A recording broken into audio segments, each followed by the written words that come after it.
Part 1. World War II was the deadliest conflict in human history, claiming the lives of approximately 70 to 85 million people. However, the events that led to this global catastrophe began long before the first shots were fired. To understand World War II, we must first look at what happened after World War I. When the First World War ended, the victorious nations imposed severe penalties on Germany through the Treaty of Versailles. Germany lost around 13% of its territory, all of its overseas colonies, and its military was reduced to just 100,000 soldiers. The country was also forbidden from having tanks, an air force, or submarines. On top of that, Germany was forced to pay 132 billion gold marks in war reparations. In 1929, the Great Depression made Germany's situation even worse. Banks collapsed, businesses failed, and millions of people lost their jobs almost overnight. Inflation became so extreme that paper money was worth less than firewood, and some families even burned banknotes to keep warm. When a nation is suffering from poverty, humiliation, and hopelessness, people often begin to support anyone who promises a better future. At that moment, Adolf Hitler emerged as a powerful political figure. A former soldier, he blamed Germany's defeat on Jews and communists and promised to restore the country's pride, strength, and prosperity. In January 1933, Hitler was appointed Chancellor of Germany. Within only 2 months, he passed the Enabling Act, giving himself almost unlimited power. The law was approved by 444 votes to 94, effectively ending German democracy and establishing a dictatorship. Hitler then began openly violating the Treaty of Versailles. In 1936, he sent German troops into the Rhineland, despite the treaty forbidding it. France and Britain chose not to respond.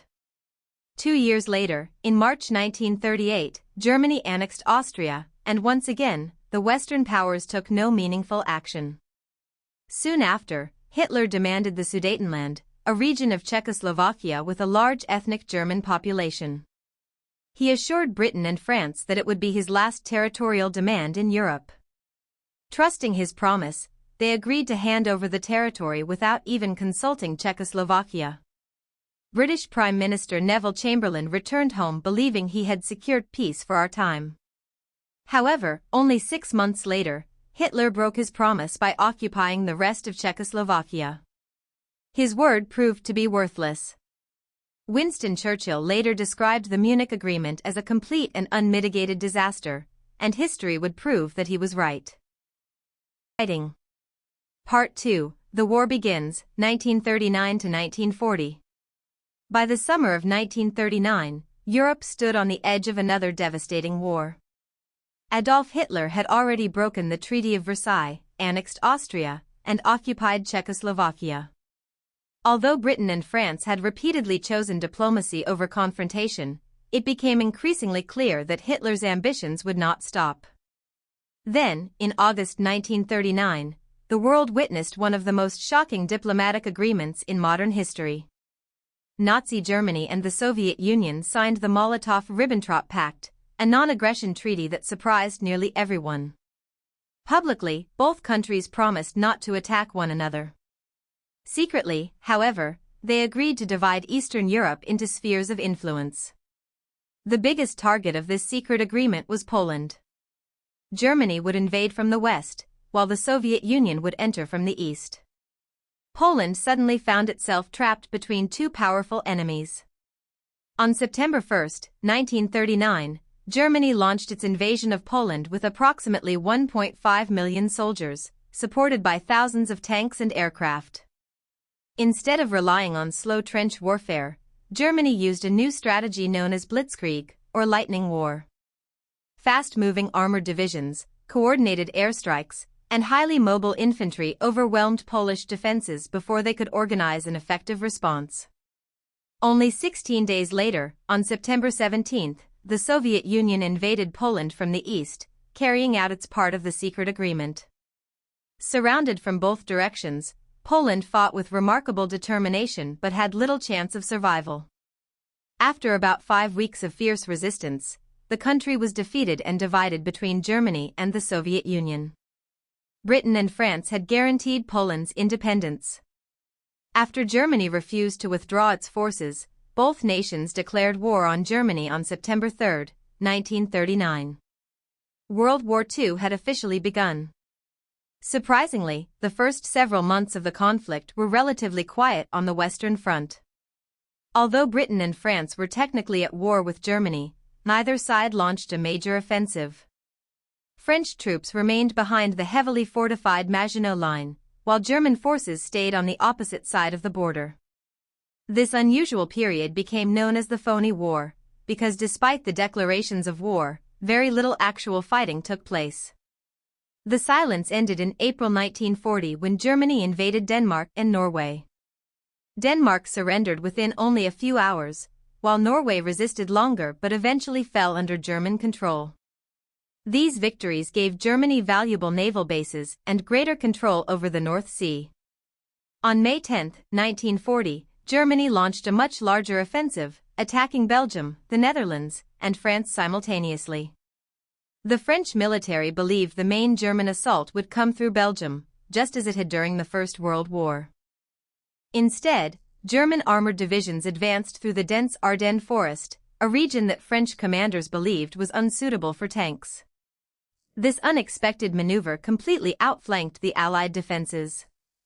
Within just 10 days, German panzer divisions reached the English Channel, cutting the Allied armies into two separate groups.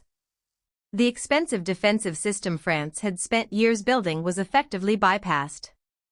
Hundreds of thousands of British and French soldiers became trapped near the French port of Dunkirk. Facing possible destruction, Britain organized one of the most remarkable rescue operations in military history. Over the course of 9 days, hundreds of naval vessels, fishing boats, merchant ships, and privately owned civilian boats crossed the English Channel to evacuate the stranded troops. Against all expectations, approximately 338,000 Allied soldiers were rescued. Although the evacuation was considered a miracle, British Prime Minister Winston Churchill reminded his nation that wars are not won by evacuations. Britain had saved its army, but the battle for France was far from over. German forces continued their rapid advance. French resistance weakened, and by June 1940, France officially surrendered after only 6 weeks of fighting. To humiliate France, Hitler ordered the surrender ceremony to take place inside the very same railway carriage where Germany had signed its own surrender at the end of World War I in 1918. It was a carefully planned act of revenge and symbolism. With France defeated, almost all of Western Europe was now under Nazi control. Only one major power still stood against Hitler. That nation was Great Britain. The next chapter of the war would determine whether Britain could survive alone against the most powerful military force in Europe. Part 4, America Enters the War and the Pacific, 1941 to 1942. By the end of 1941, the war in Europe had become increasingly intense. While Germany continued its massive invasion of the Soviet Union, another conflict was about to transform the war into a truly global struggle.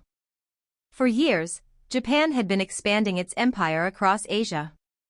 It had invaded Manchuria in 1931 and launched a full-scale war against China in 1937. As Japan occupied more territory, tensions with the United States continued to rise. America responded by imposing economic sanctions and restricting Japan's access to vital resources, including oil. Japanese leaders believed that war with the United States had become unavoidable. They decided that the best chance of success was to strike first and destroy America's Pacific Fleet before it could interfere with Japan's expansion. On the morning of December 7, 1941, hundreds of Japanese aircraft attacked the American naval base at Pearl Harbor, Hawaii. The surprise attack lasted less than 2 hours but caused enormous destruction. Battleships were sunk or severely damaged, military aircraft were destroyed on the ground, and 2,403 Americans lost their lives.